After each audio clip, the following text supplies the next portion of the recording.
Bill O'Reilly here, Thursday, May 6, 2021. You are listening to the O'Reilly Update. Here's what's happening across our nation. Donald Trump uses his new platform to again question the legitimacy of the 2020 election.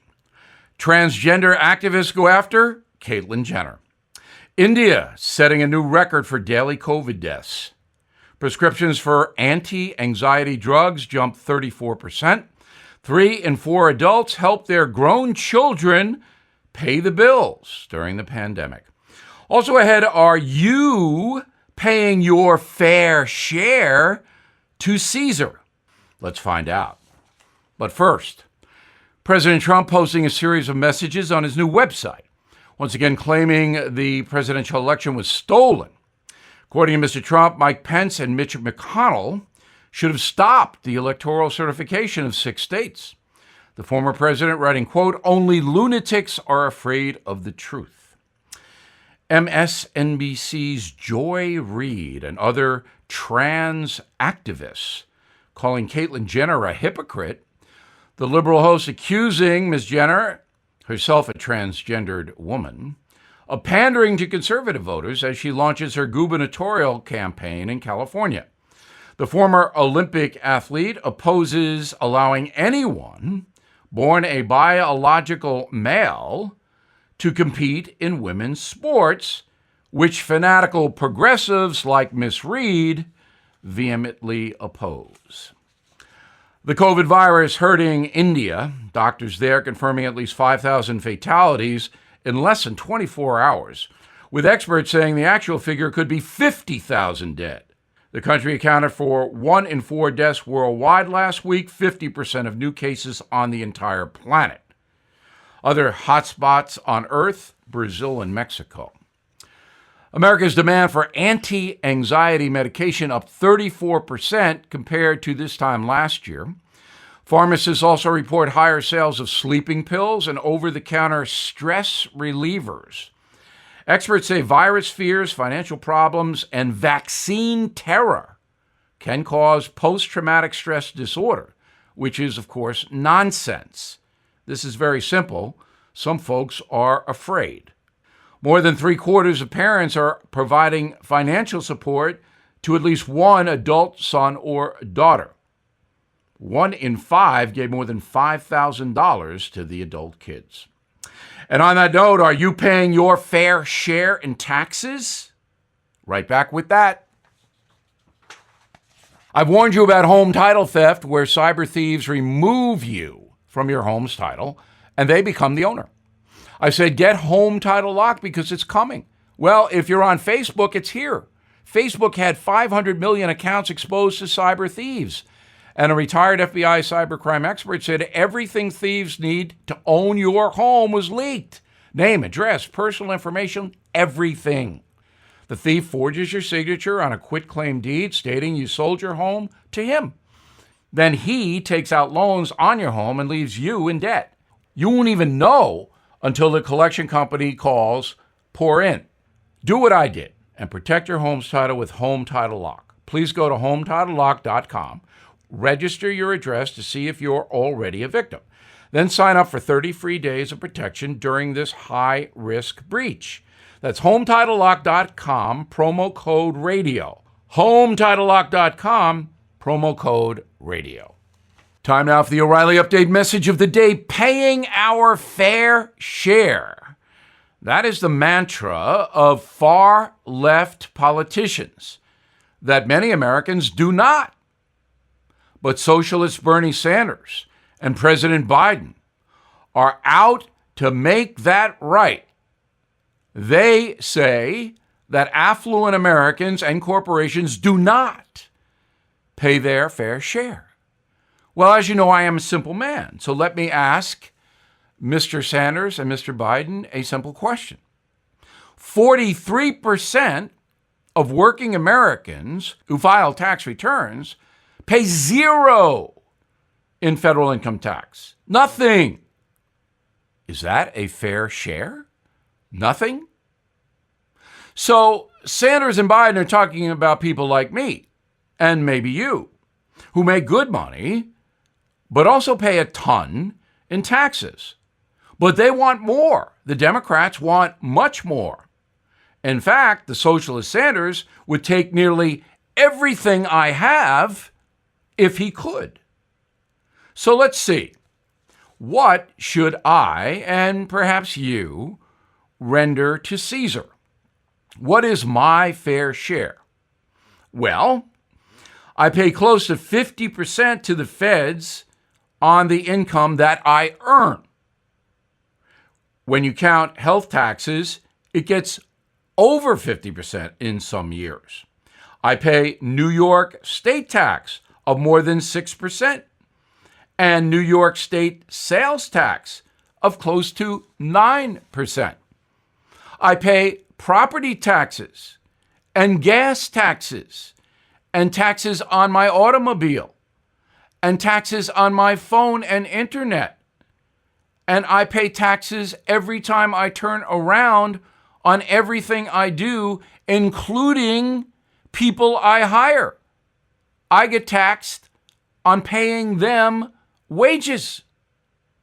In fact, I pay more than my share to the federal and state government.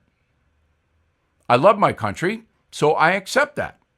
But again, I am not going to support socialism. In my life, I have worked very hard. I have saved my money. I have invested fairly wisely.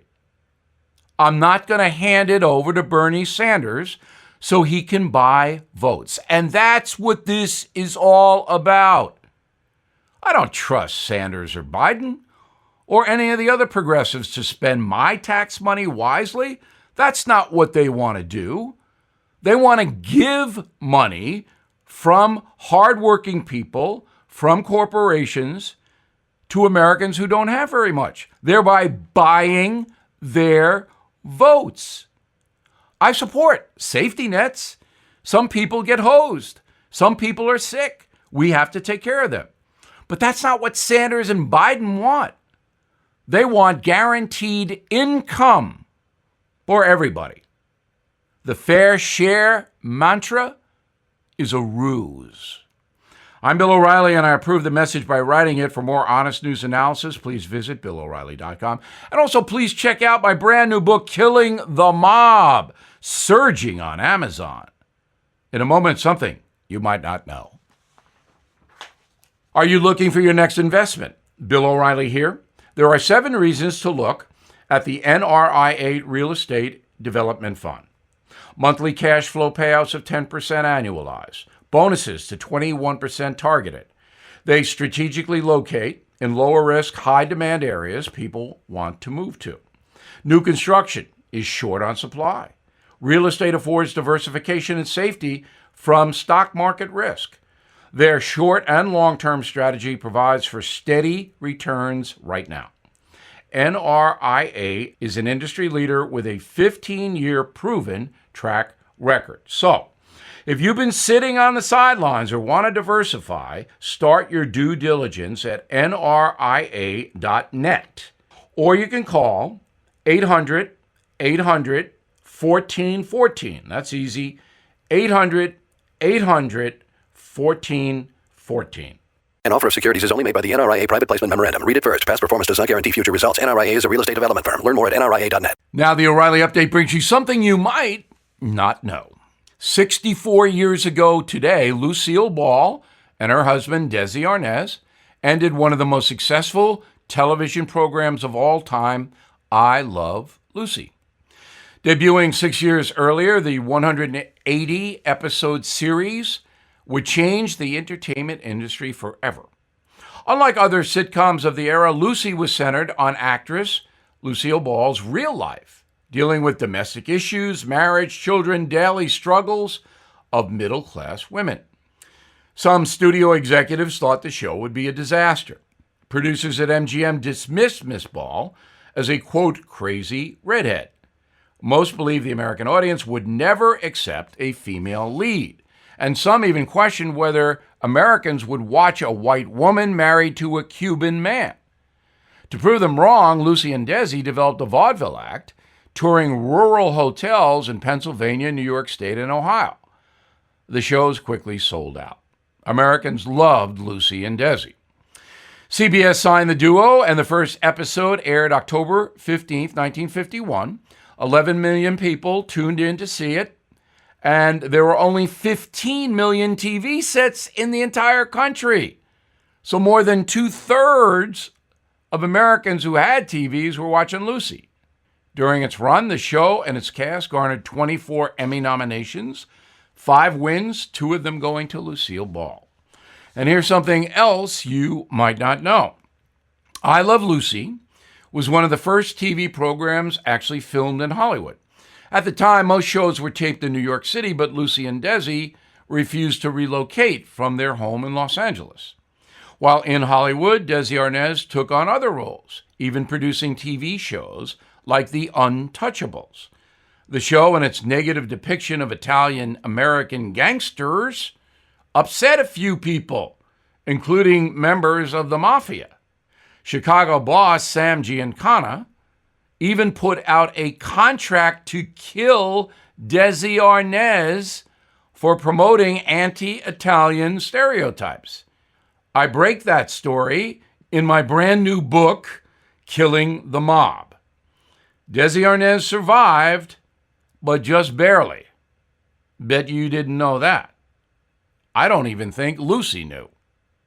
Back after this.